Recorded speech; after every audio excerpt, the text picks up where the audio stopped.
स्वागत है आपका आज के एपिसोड में। चलिए शुरुआत करते हैं पिछले अभ्यास प्रश्न से।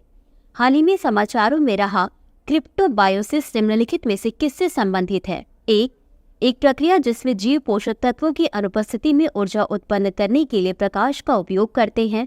बी, जीवित संशोधित जीवों के सुरक्षित लेन देन के लिए एक नए प्रकार की ब्लॉकचेन प्रौद्योगिकी। सी, आनुवांशिक संशोधन के माध्यम से कीटों के प्रति प्रतिरोध बढ़ाने के लिए पौधों द्वारा उपयोग की जाने वाली एक विधि। डी, एक चयापचय अवस्था जो चरम स्थितियों में जीवित रह सकता है।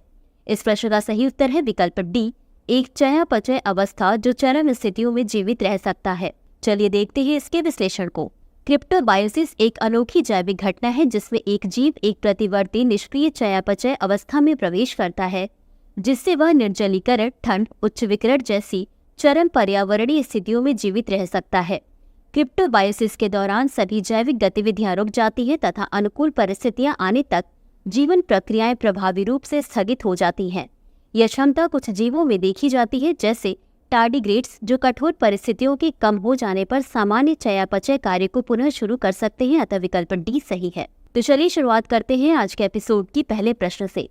इंडिया एजिंग रिपोर्ट 2023 हाल ही में निम्नलिखित में से किसके द्वारा जारी की गई? ए, संयुक्त राष्ट्र जनसंख्या कोष। B, population foundation of India. C, विश्व बैंक। डी, विश्व स्वास्थ्य संगठन। इस प्रश्न का सही उत्तर है विकल्प ए, संयुक्त राष्ट्र जनसंख्या कोष। चलिए देखते हैं इसके विश्लेषण को। इंडिया एजिंग रिपोर्ट 2023 संयुक्त राष्ट्र जनसंख्या कोष और अंतर्राष्ट्रीय जनसंख्या विज्ञान संस्थान मुंबई ने हाल ही में भारत एजिंग रिपोर्ट 2023 जारी की। इस रिपोर्ट में बताया गया है कि भारत की बुजुर्ग आबादी 2050 तक दोगुनी होकर कुल जनसंख्या की 20% से अधिक हो जाएगी। अतः विकल्प ए सही है।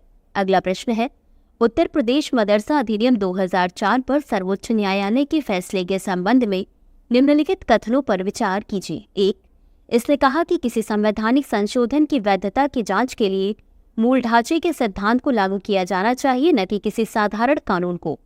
दो, किसी सामान्य कानून का परीक्षण करते समय न्यायालयों को केवल विधायी क्षमता और मौलिक अधिकारों के साथ संगति को देखना चाहिए। तीन, इसने आगे कहा कि धार्मिक संस्था को अपने मामलों का प्रबंधन करने का अधिकार एक मौलिक अधिकार है जिसे किसी भी कानून द्वारा कम नहीं किया जा सकता है। उपर्युक्त में से कितने कथन सही है या सही है? ए केवल एक, बी केवल दो, सी सभी तीन, डी कोई भी नहीं। इस प्रश्न का सही उत्तर है विकल्प सी, सभी तीन। चलिए देखते हैं इसके विश्लेषण को। उत्तर प्रदेश मदरसा अधिनियम 2004 पर सर्वोच्च न्यायालय का निर्णय। इससे माना कि संवैधानिक संशोधन की वैधता की जांच करने के लिए मूल ढांचे के सिद्धांत को लागू किया जाना चाहिए, न कि किसी साधारण कानून को। अतः कथन एक सही है। किसी सामान्य कानून का परीक्षण करते समय न्यायालयों को केवल विधायी क्षमता और मौलिक अधिकारों के साथ संगति को देखना चाहिए। अतः कथन दो सही है।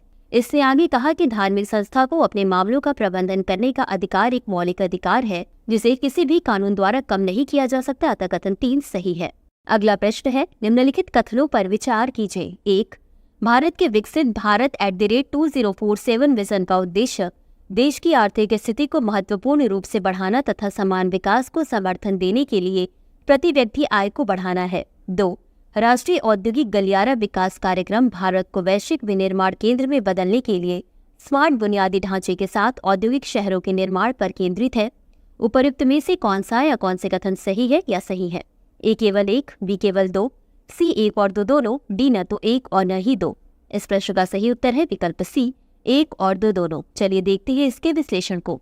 भारत के विकसित भारत @2047 विजन का उद्देश्य देश की आर्थिक स्थिति को बढ़ाकर और समान विकास के लिए प्रति व्यक्ति आय में सुधार करके आर्थिक परिवर्तन करना है। अतः कथन एक सही है। राष्ट्रीय औद्योगिक गलियारा विकास कार्यक्रम यानी NICDP भारत को वैश्विक विनिर्माण केंद्र में बदलने के लिए स्मार्ट बुनियादी ढांचे के साथ औद्योगिक शहर बनाने पर ध्यान केंद्रित करता है। अतः कथन दो सही है। NICDP बड़े व्यवसायों और MSME के बीच साझेदारी को बढ़ावा देता है, औद्योगिक पार्कों और अनुसंधान सहयोग के माध्यम से नवाचार को बढ़ावा देता है। अगला प्रश्न है, क्षेत्रीय असमानता और आर्थिक विकास के संबंध में निम्नलिखित कथनों पर विचार कीजिए। एक, राज्य के हस्तक्षेप के बावजूद भारतीय राज्यों के बीच असमानताएं बढ़ी हैं तथा बिहार के आर्थिक संकेतक सबसे कम है। दो, माल भाड़ा समानीकरण योजना और हरित क्रांति जैसी ऐतिहासिक नीतियों ने क्षेत्रीय असमानताओं को पूरी तरह से समाप्त करने में योगदान दिया है। उपर्युक्त में से कौन सा या कौन से कथन सही है या सही है? ए केवल 1, बी केवल 2, सी 1 और तो दोनों, डी न तो 1 और न ही 2। इस प्रश्न का सही